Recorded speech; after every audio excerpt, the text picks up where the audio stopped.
Halo, selamat malam. Assalamualaikum sahabat semua. Sebelum kalian nyimak podcast aku malam ini, boleh dong like-nya, share-nya, subscribe-nya ya, dan aktifkan notifikasi loncengnya supaya kalian selalu dapat updatean terbaru dari video-video aku dan podcast aku. Happy listening semua. Halo, assalamualaikum, selamat malam. Apa kabar sahabat semua? Semoga kalian selalu sehat, bahagia, panjang umur, dan banyak rezekinya ya. Amin. Hari ini aku melanjutin cerita yang kemarin ya, yang mengenai haji itu.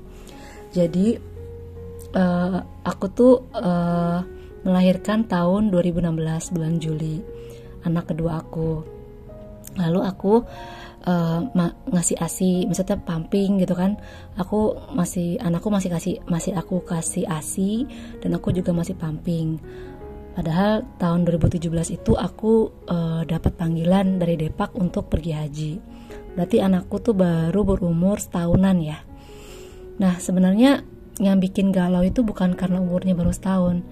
Jadi sahabat-sahabat kan aku dapatnya kloter 51 ya. Jadi kloter 51 itu kloter yang agak-agak terakhir lah, nggak di tengah tapi juga nggak di akhir banget. Jadi antara tengah dan akhir lah berangkatnya.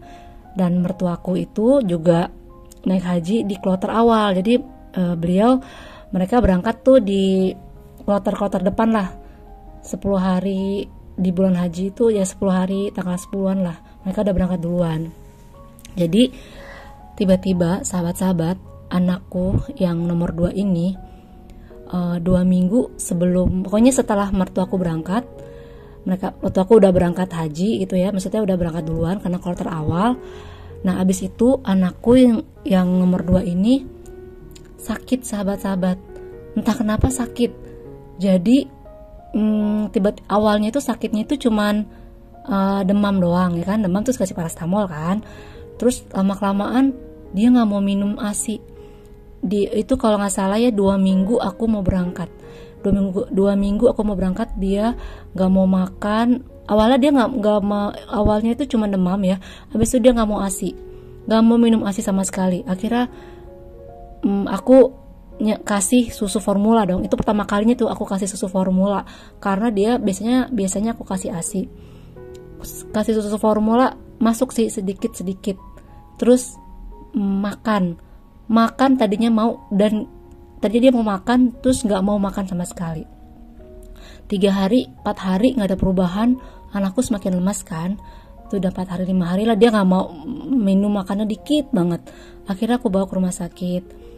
Setelah seminggu sih aku bawa ke rumah, setelah 4 harian aku bawa ke rumah sakit. Kata dokter ya udah dikasih obat kan, dikasih resep gitu kan. Dicek akhirnya udah minum obat 3 harian ya kalau nggak salah ya.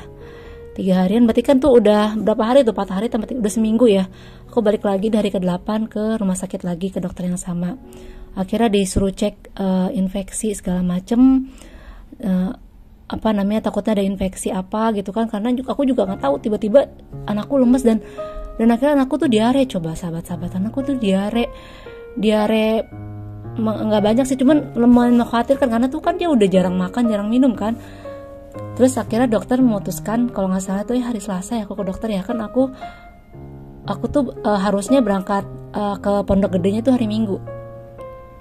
Jadi Selasa dokter bilang, ibu anaknya harus dirawat, ini harus diopnam, karena kalau nggak diopnam saya nggak bisa tanggung resikonya. Ini kondisi anak ibu udah lemes banget, udah lemes, udah nggak mau makan, udah nggak mau minum, terus ini harus masuk lewat infus, harus masuk makanan dan minuman lewat infus.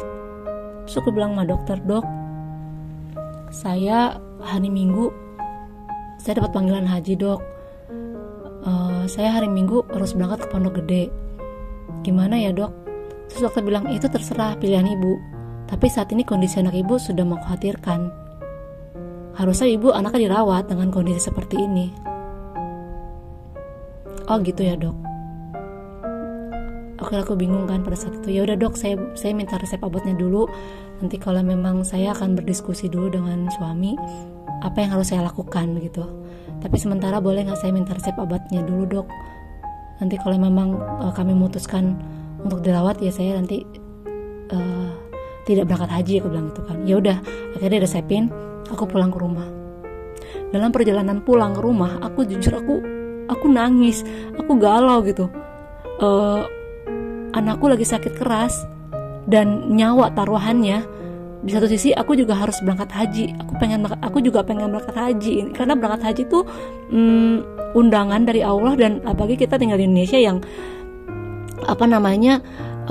lama ya, maksudnya dalam arti tunggunya lama, dan kita nggak ada yang tahu umur kita berapa, dan aku juga nggak tahu umur anakku berapa ya.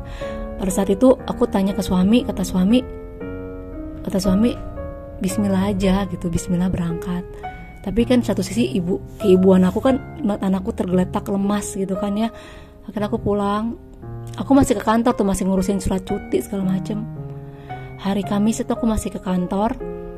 Waktu itu aku ngurusin istilah pamit lah ya sama teman-teman kantor. Di ruang pumping, aku punya di kantorku tuh ada ruang pumping. Itu teman-temanku suka pumping, aku juga suka pumping di situ ya. Terus temanku lagi banyak tuh, aku bilang ini, teman-teman, aku cerita kenapa kamu, aku ceritain aja kondisi anakku lagi sakit, sedangkan aku harus berangkat ke Pondok Gede hari Minggu dan anakku kondisi keras. Dokter menyuruh anakku untuk diopnam dan tidak haji dulu, tahun ini diundur tahun depan. Aku pengen nih bilang ke kalian, depan kalian, aku memutuskan untuk tetap berangkat haji. Aku serahkan anakku yang sakit keras ini sama Allah gitu kan. Aku tuh ngomong sampai keluar air mata, karena aku benar-benar Bismillah gitu. Bismillah ya Allah. Ini saksinya teman-teman kantor aku yang lagi pumping, bahwa aku tetap memutuskan untuk berangkat berangkat haji, memenuhi panggilanmu ya Allah hari Minggu, dan anakku aku serahkan kepadamu. Kalaupun anakku Kau ambil pada saat aku naik haji nanti, aku ikhlas ya Allah. Aku ikhlas karena anak juga adalah titipanmu.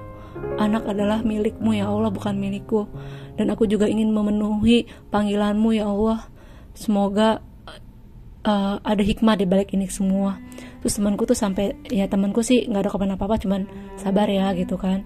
Dan aku akhirnya nelfon adik aku, karena aku kan selama nanti haji itu kan aku suami istri naik haji, jadi anak-anak kan aku titip ya, aku titip sama adik aku kasih semua rekam medis, aku kasih juga ATM, aku tinggalin, aku bilang sama adikku, Nia tolong jagain anak aku kalaupun nanti anakku meninggal dunia yang kecil, karena memang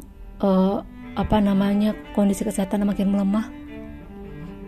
Tolong kuburin ya, tolong kuburin yang layak. Dan aku serahkan ini, kalau nanti Nia, kalau emang Nia harus diopnam, aku ke dokter lagi, opnam aja nggak apa-apa gitu kan.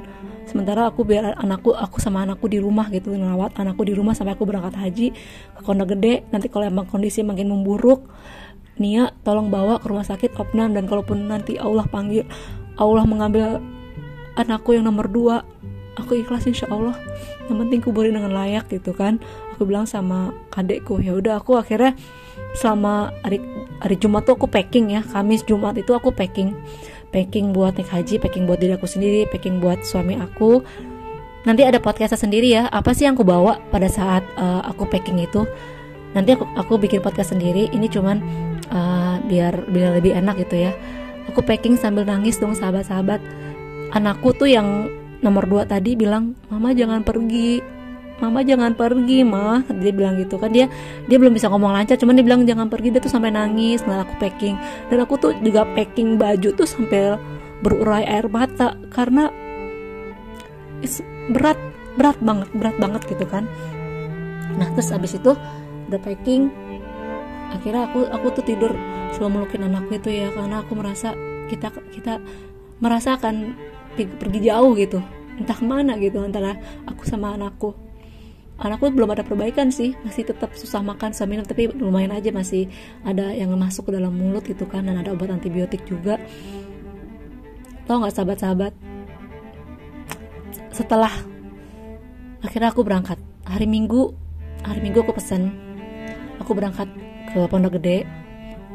Anakku yang nomor 2 itu nangisnya, aduh aku tuh sampai nanti kapan aku share deh videonya. Dia nangis banget ya, nangis karena dia tahu kita akan berpisah gitu, entah kapan, dan nggak tahu takdir apa yang terjadi gitu. Terus ya udah aku sama suamiku ke Pondok Gede.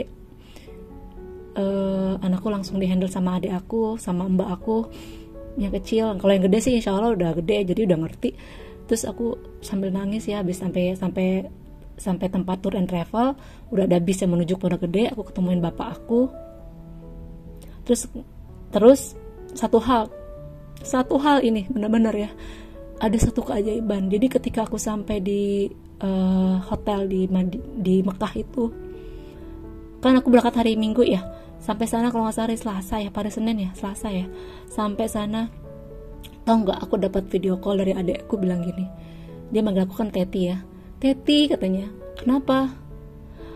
Nama anakku Kutsia sembuh Ti, maksudnya iya, tiba-tiba pas Teti hari ini itu dia makannya banyak banget, minum asinya banyak banget, dan sekarang lihat nih dia ketawa-ketawa, dia udah ceria lagi.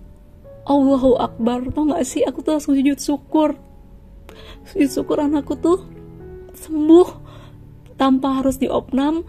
Dan dia katanya tiba-tiba dia langsung makan banyak, minum asi banyak, dan kondisinya sehat banget. Dan aku terlihat di videoin tuh dia ketawa-ketawa, udah gak lemes lagi, manggil aku. Ya Allah, aku bener-bener sujud syukur banget. Dan tau gak hikmahnya apa, sahabat? Meluruskan niat. Jadi ingat kan di Pejuang Garis 2 sebelumnya, aku daftar haji untuk pengen punya anak. It's wrong, gak boleh kayak gitu. Sebenarnya kamu daftar haji adalah semata-mata untuk beribadah pada Allah. Makanya aku diuji coba sama Allah, dicek gitu. Maksudnya Allah tuh mungkin, aku ngerasa gini hikmahnya, mungkin pada saat itu Allah ingin menguji aku. Sebenarnya kamu tuh naik haji untuk anak kamu, atau untuk aku, untuk beribadah padaku.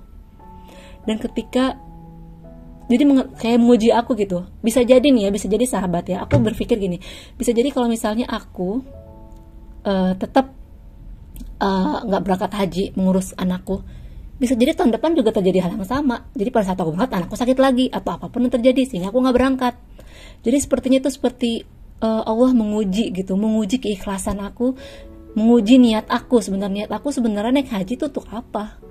Untuk beribadah pada Allah atau untuk karena anak. Dan ketika aku memutuskan, aku ikhlas ya Allah, kalau memang anakku engkau ambil, aku ikhlas, aku memenuhi panggilanmu. Labaik Allahumma labaik la syarikala labaik. Aku datang memenuhi panggilanmu ya Allah, bismillah, aku beribadah padamu, dan kesempatan ini gak akan aku lewatkan lagi. Aku juga gak tahu umurku sampai berapa, dan aku juga gak tahu anakku sampai berapa umurnya. Aku ikhlaskan semuanya kepadamu ya Allah.